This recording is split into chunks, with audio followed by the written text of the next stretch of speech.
नमस्कार, मैं हूं अमीश देवगन। नमस्कार, मैं रविश कुमार। सरकारों को जनता का दुख बहुत दिनों तक दिखाई नहीं देता। 40-45 दिन कम नहीं होते हैं सरकार के पास फीडबैक पहुंचने के। जिन लोगों को समय रहते देखना चाहिए था कि मजदूर पैदल चलने के लिए क्यों मजबूर हो रहे हैं, वो चुप रहे। उन्होंने कुछ नहीं किया।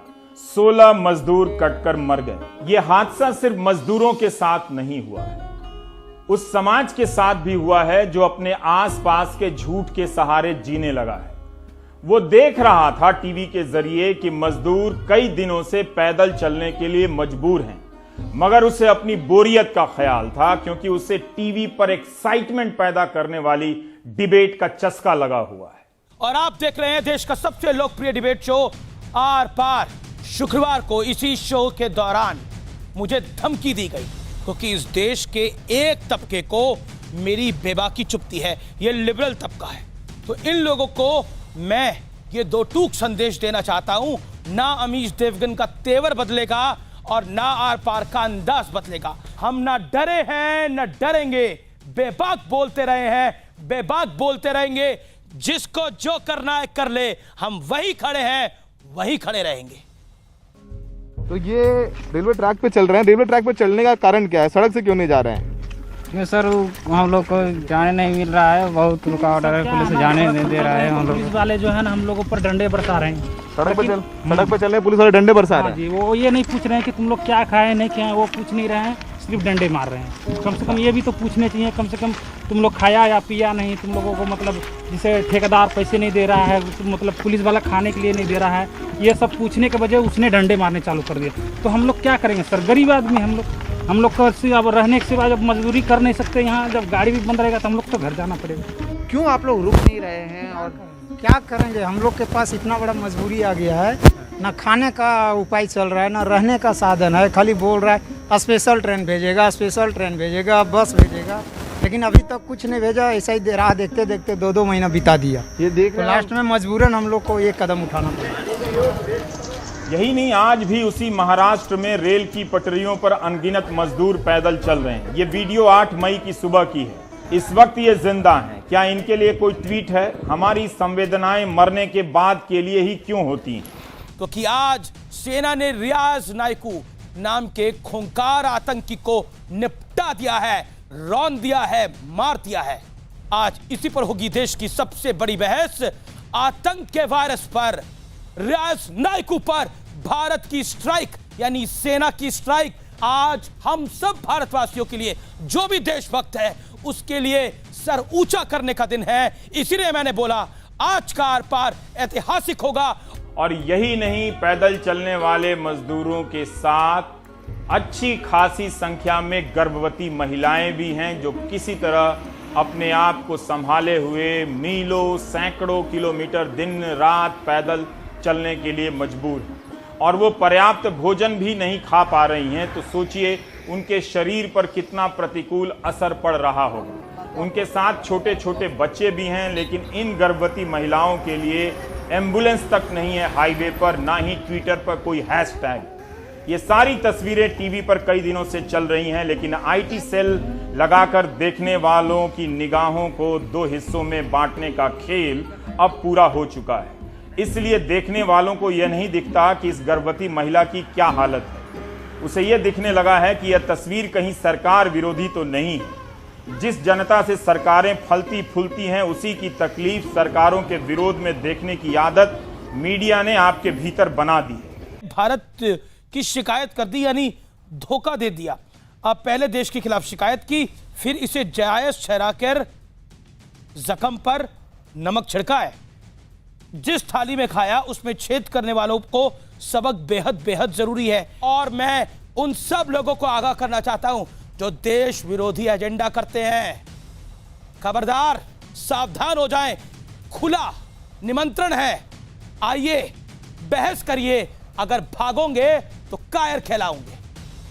छोटे छोटे बच्चे लेकर वहाँ भी ज्यादा सरकार से ज्यादा परमिशन लो, वहाँ ज्यादा परमिशन लो। ऐसा करते करते हम पैदल चले आए, लेकिन कुछ व्यवस्था नहीं। सरकार वोट के लिए आ जाते, क्यों आते हैं? हमारे व्यवस्था नहीं करते तब झूठा बयान देता है उन लोग।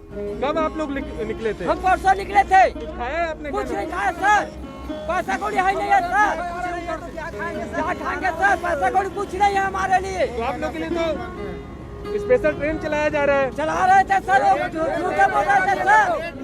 तारीख बाई तारीख उसमें तारीख बाई तारीख देते क्या करेंगे? तेलंगाना में 15 दिन निकला। आज कलेक्टर के पास जाओ, एमआरओ ऑफिस जाओ, कहाँ जाओ? एक महीना हम लोग बैठा सर, 40 दिन बैठा था, 40 दिन कुछ रोज नहीं मिला सर हमको। वहाँ पैदल आ रहा था, कुछ नहीं है खाने पीने के लिए, न पैसा न पैसा। लेकिन हम क्या करें, गरीबी आदमी मर रहे हैं ना, बड़े आदमी लोग क्या करेंगे? रोड में जा रहे हैं, आ रहे हैं, सिर्फ गरीबी आदमी घर में घुस रहे हैं कि गरीब आदमी ला रहे हैं क्या संक्रमित को? इसको एक तरफ कोरोना के साथ जंग चल रही है तो दूसरी ओर कांग्रेस ने मोदी सरकार के खिलाफ सियासी मोर्चा खोल दिया है। पहले मैदान में सोनिया गांधी उतरी और कहा कि मोदी सरकार को मजदूरों की कोई कोर फिक्र नहीं है। इसलिए हमारा सवाल है, क्या सियासत से भाग जाएगा कोरोना? इसी पर होगी देश की सबसे बड़ी बहस। आर पार और दूसरी तरफ बीजेपी ने राहुल गांधी पे कड़ा वार किया है। यह भी इस समय की ब्रेकिंग स्टोरी है। लेकिन जो मजदूर निकले हैं उनके क्वारंटीन के लिए जो व्यवस्थाएं बनाई गई हैं वो तो कई जगह मीडिया को कवर करने नहीं दिया जा रहा है और मीडिया कवर कर भी नहीं रहा है, वरना आप टीवी के सामने बैठकर वो तमाम दृश्य देख भी नहीं पाते। तो इतना अंतर करने की क्या जरूरत है? एक और प्रक्रिया के नाम पर अंतर का निर्माण किया गया, रजिस्ट्रेशन। विदेश में रहने वाले लोग ऑनलाइन रजिस्ट्रेशन कर सकते हैं, लेकिन मजदूरों को अगर आप मजबूर करें कि जाने से पहले ऑनलाइन रजिस्ट्रेशन करेंगे और उसमें से आपका चुनाव होगा, फोन पर एसएमएस आएगा, तो सोचिए उनके लिए यह प्रक्रिया कितनी जटिल और भयावह, जिनके पास स्मार्टफोन तक नहीं। आप अब ये फॉर्म जो है उसको आप टाइप करा के लो इंग्लिश में, क्योंकि हर राज्य को समझ में आना चाहिए ना क्या लिखा उस पे, तो इसीलिए इंग्लिश में उसको टाइप करके लेके आओ।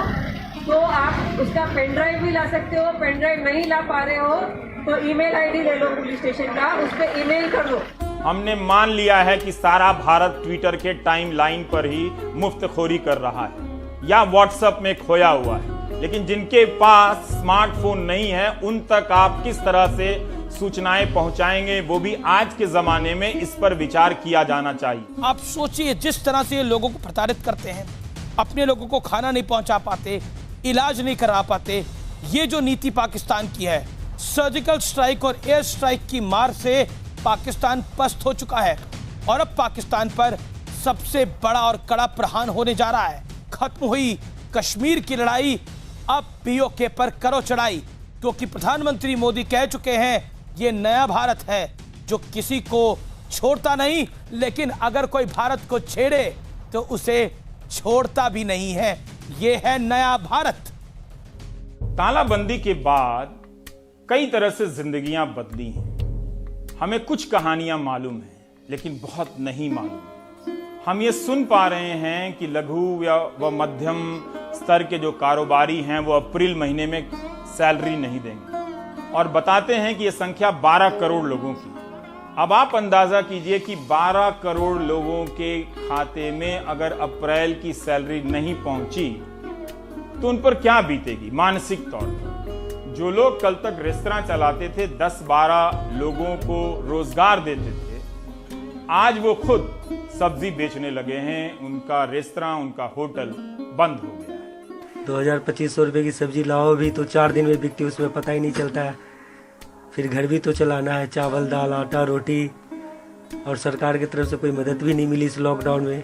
कुछ हम लोग गरीब लोग के लिए सोचता, कोई पैसा कुछ भी नहीं, राशन भी नहीं। 22 तारीख से ना स्टेट का है ना सेंट्रल का है, कोई किसी को नहीं दिखा, ना काउंसिलर है ना एमएलए है ना एमपी है, किसी को नहीं दिखाई दे रहा। मेरे को समझ में नहीं आ रहा ये प्रशासनिक में है किस लिए है।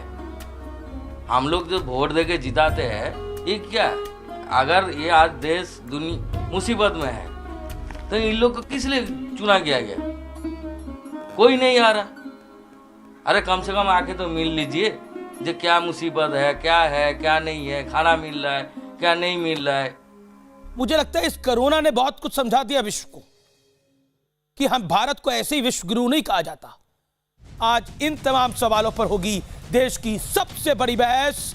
दुनिया में बजा हिंदुत्व का डंका, जिसको है शंका, आज ये बहस देखे शाम 7 बजे की आर पार, क्योंकि कई लोगों के मुखौटे से, चेहरे से मुखौटा उठने वाला है और आज भारतवर्ष का डंका बजने वाला है शाम 7 बजे।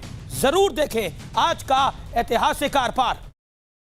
यह सामान्य बहस नहीं है, यह देश में ऐतिहासिक डिबेट है। आज इस डिबेट के बाद कई लोग मुझ पे फतवे जारी करेंगे, कई लोग मुझे ट्विटर पे गाली निकालेंगे, लेकिन आज इस बहस को भारत के स्वाभिमान के लिए करना बेहद जरूरी है, भारत के अंतरात्मा के लिए करना बेहद जरूरी है। और मैं ये स्पष्ट रूप से कहना चाहता हूं, भारत की शक्ति दिखाने के लिए, सांस्कृतिक शक्ति दिखाने के लिए बेहद करना जरूरी है।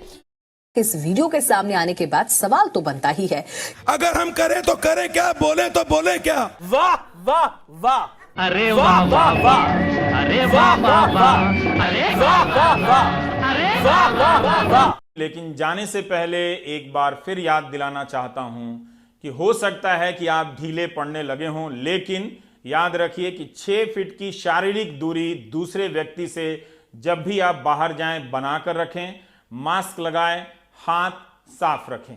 ये 3 बुनियादी चीजें अब हम सभी को लंबे समय तक के लिए करनी होगी। आदत डाल लें, इस आदत में बिल्कुल भी ब्रेक ना लें। फिर मिलते हैं अगले दिन। नमस्कार।